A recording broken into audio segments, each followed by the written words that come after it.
Dober dan. Danes sva na drugem tiru.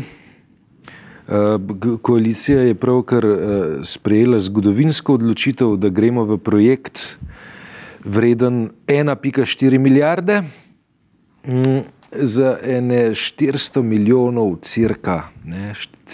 Vemo, kje bi jih dobili. 380. Ja, zdaj ostala milijarda bo pa že nekako, ne? Oziroma, kot bi rekli v SFRJ, lako čemo, ne? Za 1 milijardo. Številka je pa tako, mislim, mene na nekaj spominja, ne? Ta 1,4. Na nekaj me spominja, pa kar ne vem, odkje v mojem spominu ta številka 1,4, pa bi tebe prosil za pomoč. Z veseljem. Takrat, ko so se mi pogovarjali o tem, kar tebe spominja na nekaj, oziroma tisto, na kar te spominja, so se iz te pozicije o tem pogovarjala in sva takrat rekla... 1,4, odkje meni ta cifra? In sva takrat rekla, da ko je ta stvar bila zaključena, bila pa je zaključena potem, ko je bila zaključen model SCT, se je začel model TS6 in ko se je zaključil model TS6, so rekli, naslednji model je pa drugi tir. A se spomniš? Ja. Gre za skoraj da identično... TS6 je 1,4. Gre za skoraj da identične številke kot za identičen problem. Mislim, da ima opravka z numerologijo, ne pa s politično analizo.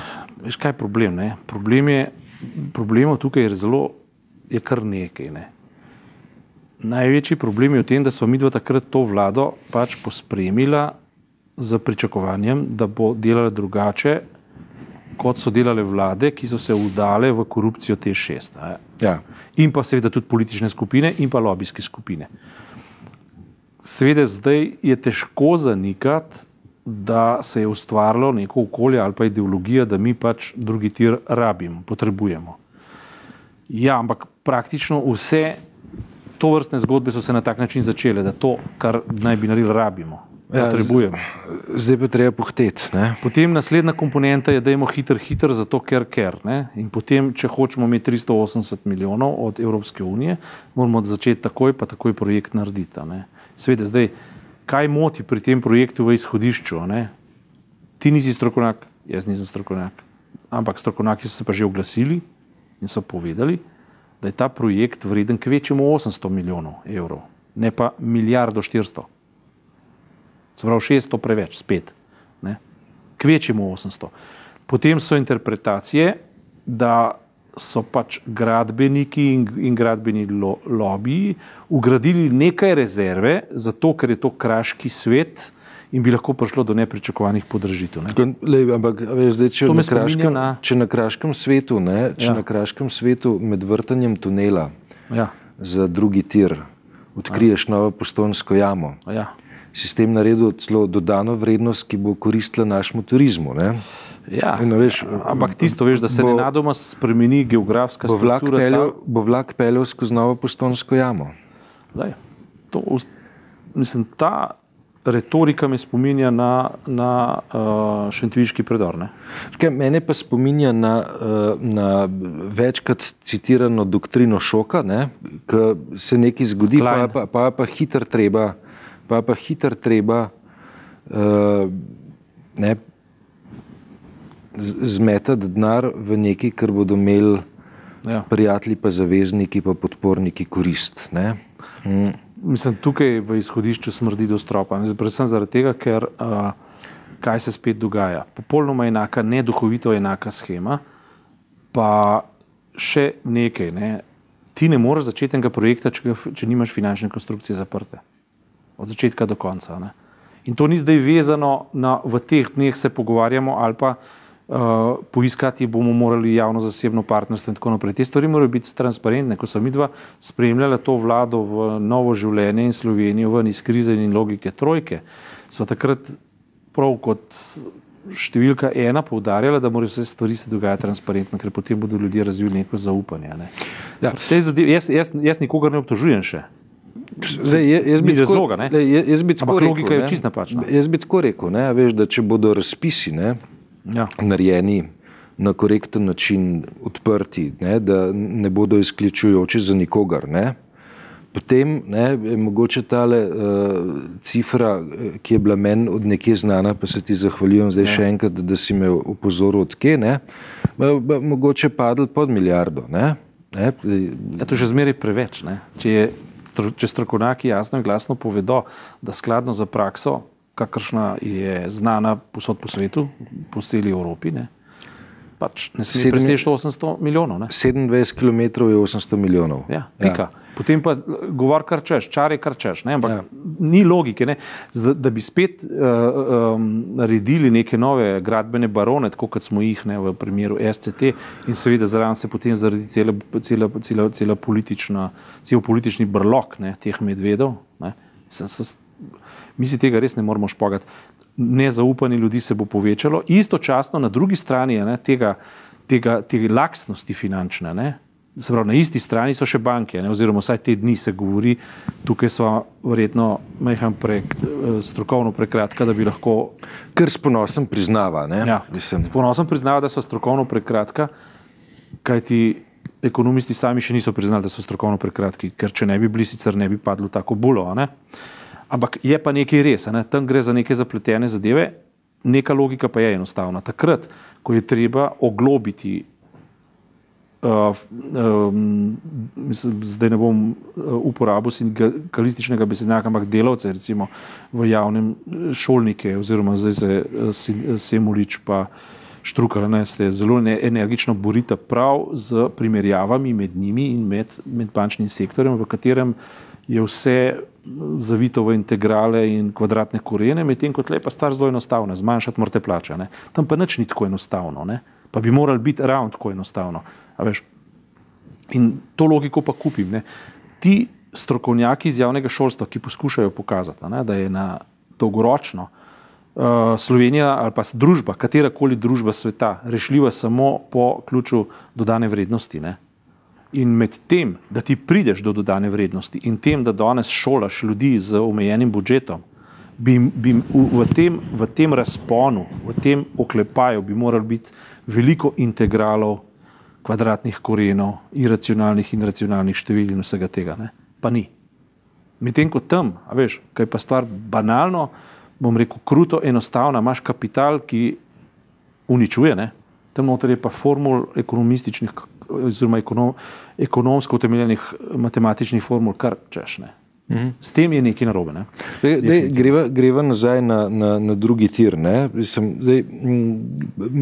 smo 2 tedna nazaj v sobotni prilogi zanimiv tekst, ki pa opozarja na to. Kitajska. Z Kitajske tovor prihaja prek Sueškega prekopa, ima v Kopru imenitno priliko, da pride naprej do recimo Bavarske ali pa v srednjo Evropo. In zanimivo opombo, da Avstrijci postavljajo svoj železniški koridor, ki je po načrtovanem pretovoru daleč pod tem, kar je načrtovani pretovor na progi od Ljubljane do Kopra. In vendar so se Avstrijci odločili, da ta koridor postavijo, računajoč na to, da bomo mi z postavitvijo drugega tira zaspali in da bi to potem pomenili, da se pomemben del tovora seli na progo, ki bi se začela tam nekje v Italiji, pa bi šla na Semmering ali pa čez Avstrijo naprej. Tudi kar ulala visokimi stroški za postavitev in pa hkrati s precej nižjo načrtovano obremenitvijo proge. Tako da jaz bi se temu, da bi rekel, proge ne, drugega tira ne, temu bi se izogibal. Vsaka investicija je dobrodošla, problem je samo logika te investicije. Ampak, če bo ta investicija izvedena na način, da bo prek tehničnih potegavščin krog ponudnikov vnaprej omejen, bomo zelo, zelo dobro vedeli, da smo dejansko na podobni poti kot pri Tešu. Kaj je bila finta pri Tešu? Finta pri Tešu je bila ta, da varianta ena, ok, dajmo postaviti, mislim, da 400 megavatni blok, pa je ponudnikov ulala veliko. Če pa rečeš 600 megavatni blok, je pa ponudnikov naenkrat bistveno manj, plus cena užge, cena postavitve naenkrat nesorazmerno poskoči. In tam noter je bila pravzaprav skrita ta potegavščina, ki je izključila neko korektno konkurenčno ponudbo, ki bi prišla lahko z 10 ali pa 15 koncev in bi hkrati prisilila ponudnike, da nastopijo s cenami, ki so poštene. Medtem ko, če daš ponudbo, ki zaradi tehničnih parametrov izključuje veliko število podjetij, ki to proizvajajo, jih diskvalificiraš na videz z neko neutralno tehnično, z nekim neutralnim tehničnim parametrom, vendar tisti, ki poznajo energetiko, zelo dobro vedo, kaj se za temi tehničnimi parametri skriva. In kar bo treba biti pozoren, če se ta projekt dejansko začne, če bodo razpisi padali, je to, ali bo v projektni dokumentaciji, v razpisni dokumentaciji skrit tehnični detajl, ki bo izključeval veliko število možnih ponudnikov in favoriziral enega ali pa dva. Se pravi, ta trenutek jaz vidim ta projekt polnoma enako kot Teš 6, s tem, da kot rečeno še nikogar ne obtožujem, ampak to, da konstrukcija ni zaprta v trenutku, ko že padla odločitev, da bo projekt stekel, je prvo, kar je nesprejemljivo. Drugo, kar je nesprejemljivo v tem trenutku, je velik dvom in občutek netransparentnosti. Tretje, kar je, seveda se strinjam s tem, kar praviš, zadeva je potrebna in dolgoročno razmišljanje o kapilarnem sistemu, ki bi omogočil investicije, to pač drugi tir res, da dela drugače od Teš 6, ampak čeprav ta gre za energetsko ponudbo, tukaj gre za infrastrukturno ponudbo, ampak če nikjer v Evropi ne poznajo za tako količino, malo količino kilometrov tako velik strošek, potem je s tem nekaj narobe. In seveda naslednja stvar pa tudi je, kaj pomeni javno-zasebno partnerstvo. Te stvari bi morali pač na nek način biti ljudem pojasnjene, zlasti zato, ker slovenski državljani rešujejo državo, finančno. Ja, mislim, pri tem javno-zasebnem partnerstvu tako, je samo nekaj domnev je lahko v zraku. Zdaj, a bo Luka Koper svoj tir financirala? Enkrat se je to že zgodilo. To se je zgodilo, ko je Luka Koper prvi tir financirala in zaradi tega potem tudi pristala v sanaciji. In v hudih težavah, ki so za več let zavrli razvoj pristanišča.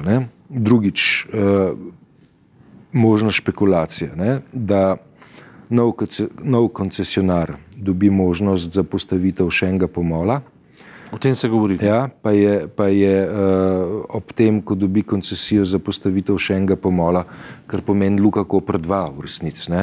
Dobimo novo delniško družbo ali pa novo gospodarsko družbo, ki upravlja nov pomol, in bi potem ta družba financirala še ta tir, drugi tir.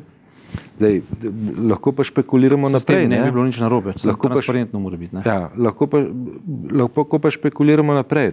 Veš, bilo bi pozitivno, veš, če se recimo Bavarska odloči, da je to investicija, ki Južni Nemški republiki koristi in pač da odpre denarnico in zagotavljam, da v tem primeru, da bodo Bavarci natančno gledali, kakšni bodo stroški izgradnje in da... To bi lahko imeli zelo pozitivne učinke na transparentnost samega projekta.